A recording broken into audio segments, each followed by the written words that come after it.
ఎంఎస్ఐడిసిలో అదనపు మాయాజాలం అంటూ జూనియర్ అనలిస్ట్ చేతికి డ్రగ్స్ జీఎం పగ్గాలు ఇచ్చారట. 23 నెలల్లోనే 3.52 లక్షల కోట్ల అప్పు పెరిగిపోయిందట.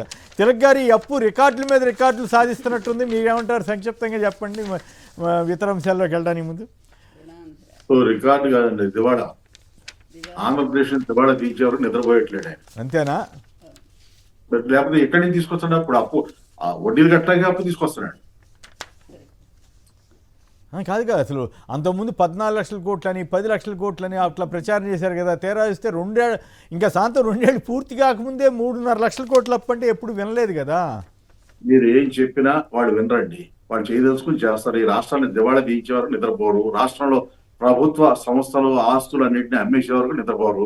ప్రైవేట్ ఇచ్చే వరకు వాళ్ళు దోచుకోవడం ఒకటే కార్యక్రమం. మీరేమంటారు? నిజంగా అండి, ఇతని పరిపాలన 95 మొదలైన దగ్గర నుంచి అప్పటి వరకు లాభాల్లో ఉండే సంస్థలన్నీ కూడా ఆర్టీసీ కానీ ఇలాంటివన్నీ కూడా ఎంత దివాళా తీసినాయో అందరికీ తెలుసు. ఇతని హయాంలోనే కరెంట్ ప్రాబ్లం వచ్చింది. కొన్ని వేల మంది రైతులు చనిపోయారు. చివరికి ఇతను దిగిపోయే నాటికి ఇది భారీ అప్పులండి. అప్పుడే కదా కమ్యూనిస్టులో పుస్తకం వేశారండి. ఇతను ప్రపంచ బ్యాంకు జీతగాడు రుణాంధ్రప్రదేశ్ అని ఈ విధంగా మొదటి నుంచి అతనికి ఉన్నటువంటి పేరు. అతనికి అడ్మినిస్ట్రేషన్ తెలియదు, కొమ్మినేని గారు ఎప్పుడూ తెలియదండి. అతనికి ఎంతసేపు కూడా తన టార్గెట్ ఏంటంటే తను అనుకున్న డబ్బు సంపాదించాలి. ఎలా సంపాదించాలో అది మాత్రం దాంట్లో బాగా గొప్ప నేర్పరైపోయాడండి అతను. ఆ విధంగా అతను 2 ఎకరాల పెద్ద మనిషి. అతను ఎన్నికల అఫిడవిట్లో చూస్తేనే అతని ఆదాయం ఎంత పెరుగుతూ వచ్చిందో. మోహన్ బాబును మోసం చేసి హెరిటేజీ అలాగే ఎమ్మెల్యేలు ఎంపీలు అందరి చేత కూడా అందులో డబ్బు పెట్టించే వరకు అందరికి ఎగనాం పెట్టి మొత్తం తనే కైవసం చేసుకొని ఈ విధంగా మోసం చేయటంలో చంద్రబాబును మించిన వాడు ప్రపంచ చరిత్రలో ఎవరూ లేరండి. ఈరోజు రిచెస్ట్ సీఎం కూడా ఇండియాలో అతనే నెంబర్ 1లో ఉన్నాడండి.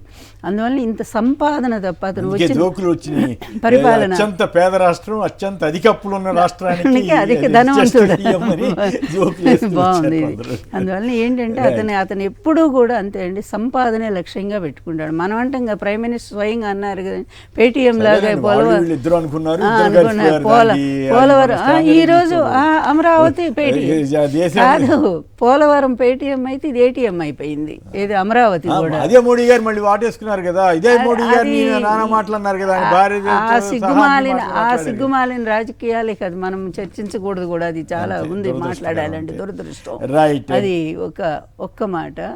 ఎందుకంటే ఎవరు ఎంతగా చేసినా కూడా, ఎన్ని రంగులు పూసుకొని ఎన్ని అబద్ధాలతో చేసినా కూడా, భాస్కర్ శతకంలో ఒక్క పద్యం చెప్తానండి. ఇది చేసిన దుష్ట చేష్టనది చెప్పక నేర్పున కప్పిపుచ్చి తా మూసిన ఎంతటని బయలు ముట్టకండదు అదెట్లు పూసిన బంగారు చెదిరిపోవ కడంగిన నాడు నాటికిన్ దాగిన రాగి కానపడదా జనులెల్ల ఎరుంగ భాస్కర. ఎంత మంచి పద్యం అండి. చెప్తా ఎంత అబద్ధాలు, ఎన్ని మైపోతలు, ఎన్ని రకాలుగా మహానగరాలు అని ఇన్ని అబద్ధాలు మీరు ఎంత చెప్పినా కూడా, ఎన్ని అబద్ధాలు చెప్పినా నిజమనేది ఒకరోజు మీ వాస్తవ రూపాన్ని చూపిస్తుంది. అలాగే రాగి పాత్ర మీద బంగారు పోత ఎంత పూసినా కూడా అది నిలబడక కొంతకాలం నాటికి అసలు రాగి పాత్ర రాగి బయటపడ్డట్టు మీ నిజాలేంటో, మీరు ఆంధ్రప్రదేశ్కి చేస్తున్న ద్రోహాలేంటో, మీ మోసాలేంటో, మీ అవినీతి ఏమిటో, కరప్షన్ ఎంత భారీ అండి. ఒక చిన్న కార్యకర్త కూడా 100 కోట్లు సంపాదించే స్థాయి. మట్టి వదలటం లేదు, ఇసుక వదలటం లేదు, ఏది పడితే అది. ఇంపార్టెంట్వి అవి కూడా మాట్లాడదాం. బాబుకు బాకా డిపిటీలో వాటా, అమరావతి ముసుగులో దోచుకో పంచుకో తినుకో. ఈనాడు కిరణ్ వియంకుడి కంపెనీకి ఆర్వీఆర్ ప్రాజెక్టులు పలు కాంట్రాక్టులతో భారీ లబ్ధి. ఇదేంటండి సాక్షిలో చాలా ప్రధాన కథనంగా వచ్చింది. ఇదేనా వీళ్ళ ఇంట్రెస్టు?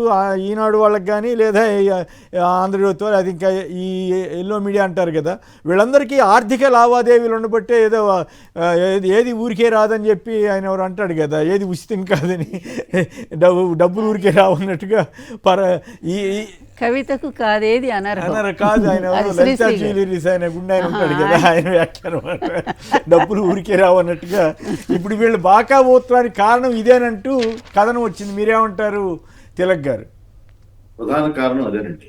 అదేనా? 6,000 కోట్ల రూపాయలు టెండర్ ఇవ్వటం ఒక ఎత్తు, దాంట్లో మొబిలైజేషన్ అడ్వాన్స్ 600 కోట్లు ఇవ్వడం దాంట్లో. ఓకే.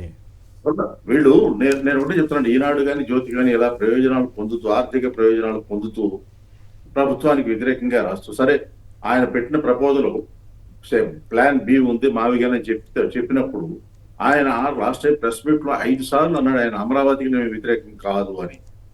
తర్వాత దీనివల్ల ప్రయోజనం ఏంటని చెప్పాడు ఆయన. వీళ్ళకి ఈ ఆర్థిక ప్రయోజనాలను దృష్టిలో పెట్టుకుని దీన్ని మావిగన్ వ్యతిరేకిస్తున్నారు. నేనేమంటానంటే మావిగన్ వలన వచ్చే నష్టం ఏంటో చెప్పండి.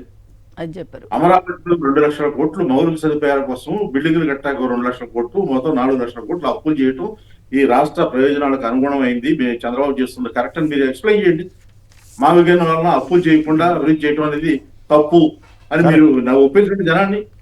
అది చేయకుండా నాయకుల గురించి మహిళల గురించి మాట్లాడటం, అసభ్యంగా మాట్లాడటం, ఇదంతా కరెక్ట్, మేమంతా మేధావులు అని చెప్పుకోవటం, ఏ రకంగా చెప్పడమే కాదు. నేను ఒక వీడియో చూశాను, వాళ్ళ డిబేట్ లో కూడా తప్పు మాట్లాడలేదని చెప్పే దౌర్భాగ్య పరిస్థితికి వాళ్ళు వెళ్తున్నారంటే ఎంత బాధ అనిపిస్తుంది. ఒక్క మాట కొమ్మినేని గారు, ఇదే వాళ్ళ స్త్రీల్ని ఈ మాట అనగలరా? వాళ్ళ కుటుంబంలో ఇప్పుడు వాళ్ళ తప్పు కాదు అంటున్నారు కదా, అదే వాళ్ళ స్త్రీలో కూర్చుని వాళ్ళ స్త్రీలకు అన్వయం చేయమని మనం గౌరవిస్తున్నాం అందరి స్త్రీల్ని, కానీ వాళ్ళు అలా చెప్పమనండి. వాళ్ళ స్త్రీల గురించి తెలుగుదేశం పార్టీ నాయకులు భార్యల గురించి చెప్పమనండి. చెప్పకూడదు, అట్లా మనం చెప్పకూడదనే మనం అంటున్నాము, కానీ దాన్ని సమర్థిస్తున్నారు కదా, అది మంచిదేనని. చంద్రబాబు నాయుడు గారే బహిరంగ సభలో జగన్ గారి గురించి ఏమన్నాడు? నీ తల్లి మొగుడు ఇచ్చాడా, నీ అమ్మమ్మ మొగుడు ఇచ్చాడా? ఏ భాష అది? హీనమైన భాష. నేను ఒకటే చెప్తున్నా అంటే, ఇప్పుడు జగన్మోహన్ రెడ్డి గారు కక్ష సాధించాలనుకుంటే ఎప్పుడో రాధాకృష్ణ లోపల ఉండేవాడు. నేను నెత్తినూరు వీళ్ళు ఎన్నిసార్లు చెప్పినా కానీ వీళ్ళు జగన్మోహన్ రెడ్డి గారు చర్య తీసుకోవట్లేదు, ఆ పవర్ ప్లాంట్ వల్ల విజయవాడ బుడబాడుతో మునిగిపోతుంది అని చెప్పినా చర్య తీసుకోవట్లేదు. జగన్మోహన్ రెడ్డి గారు ఉండగానే నేను గవర్నమెంట్ మీద కేసేసాను. వాడు చంద్రబాబు గారు ఉన్నప్పుడు కాదు, జగన్మోహన్ రెడ్డి గారు ఉండగానే వేసాను. విజయవాడ బుడగారు వచ్చింది మొన్న, మునిగిపోయింది. ఏమి రాధాకృష్ణ మీద కేసు ఎందుకు పెట్టలేదు? ఆ పవర్ ప్లాంట్ మళ్ళీ ఎందుకు రీఓపెన్ చేయించారు? ఆ పవర్ ప్లాంట్ ఇచ్చింది చంద్రబాబు నాయుడు గారు కదా. ఈ ఆర్థిక ప్రయోజనాలు ఉండబట్టే వీళ్ళంతా ఈ రకంగా బిహేవ్ చేస్తున్నారు, ఈ రకంగా మద్దతు ఇస్తున్నారు. లక్షల కోట్లు కాదు, ఎక్కడా కూడా చంద్రబాబు గారు కానీ, పవన్ కళ్యాణ్ గారు కానీ, మరి ఎవరైనా టీడీపీ వారు కానీ, లేదు ఈనాడు వారు కానీ, ఆంధ్రజ్యోతి వారు కానీ, ఇన్ని లక్షల కోట్ల అప్పు తీసుకురావడం వల్ల ఏమిటి ప్రయోజనం? దీనివల్ల మరి అంత ఇప్పుడు సుజనా చౌదరి గారు చెబుతున్నారు, ఇది సెల్ఫ్ ఫైనాన్స్ అయ్యే అవకాశాలు లేవు ఇప్పట్లో అని చెబుతున్నారు. అలాగే పెమ్మసాని గారు చెప్పారు, ఇప్పుడు పెట్టుబడి పెడితే 10 ఏళ్ల తర్వాత హోటల్కి ఇన్కమ్ వస్తుందేమో, ఇప్పుడైతే జనం లేరు కదా అన్నారు. ఎవరో మిత్రుడు చేశారు, శంకర్ గారు ఎవరో ఒక ఆయన, నవరాయ్పూర్కి వెళ్ళి అక్కడంతా గోస్ట్ సిటీ లాగా మారింది, అంత దూరంలో కట్టేసరికి దీనికి తేడా ఉండదు. ఒక్క పాయింట్ గుర్తు చేస్తే 54,000 ఎకరాలు తీసుకున్న వీళ్ళు మున్సిపాలిటీ అని ఎవరండి, సీఎంఏ కదండి అనౌన్స్ చేసింది. 1,00,000 ఎకరాలు అయితే అప్పుడు రాజధానిని ఆలోచిస్తా ఉన్నారే, మీకే ఒక దాని మీద అవగాహన లేనప్పుడు. ఫైనల్ గా కంప్లీట్ చేయండి తిలక్ గారు. దీంట్లో మాట అండి, రాధాకృష్ణ గారు ఏమంటారు, జగన్మోహన్ రెడ్డి గారు నంది అంటే నంది అంటారు, పంది అంటే పంది అంటారు ఈ వైసీపీ నాయకులు. అందుకని వాళ్ళ మహిళల గురించి నేను కామెంట్ చేశానని చెప్పేసి ఒక క్లారిఫికేషన్ ఉందో మాట.